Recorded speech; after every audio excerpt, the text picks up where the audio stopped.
So what if we could learn as rapidly as society progresses?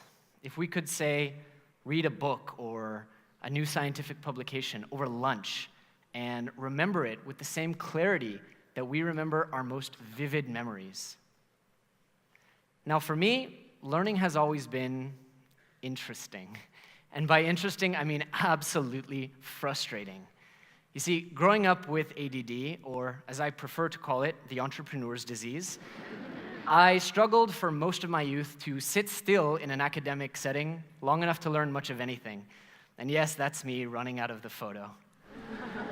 I'm really glad that I can laugh about it today because at the time, it actually spurred on a pretty serious bout of depression.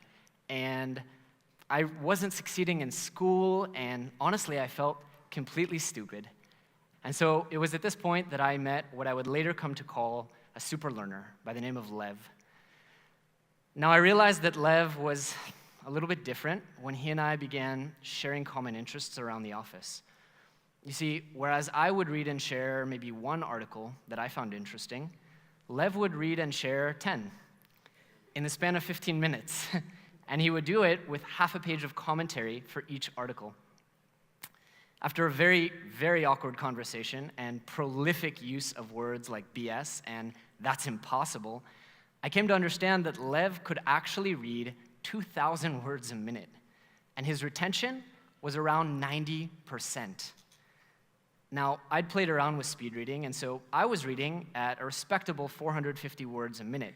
That's about twice the average college graduate, but my retention was around 10 to 20%. Of course, accelerating learning is about so much more than accelerating reading. And eventually, if you do accelerate your reading, you need some way to store all these wonderful, magical new memories. And this is where mnemonics, or memory techniques, come into play. Now, I know too many of you will say that you have a lousy memory, but nothing could be further from the truth. In fact, less than a third of your raw memory capability is determined by hardware or by genetics. The rest is determined by techniques that are used by thousands of people all over the world with lousy memories to do incredible feats, from memorizing 30,000 digits to memorizing a deck of cards in under a minute.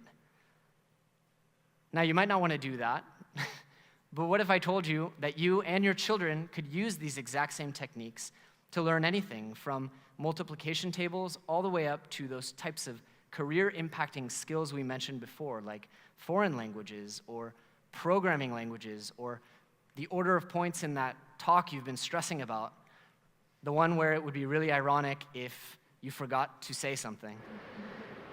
If I've come off a little bit scripted, I do apologize, but you've all been on a journey with me through a memory palace, which is built in my childhood home. And as I make this point, we're about to transition from the guest bedroom into the hallway. Hallways, as you can probably logically figure out, are transition points. Oh, that reminds me, did I mention that learning this way takes less effort and less time than the way we're doing it now?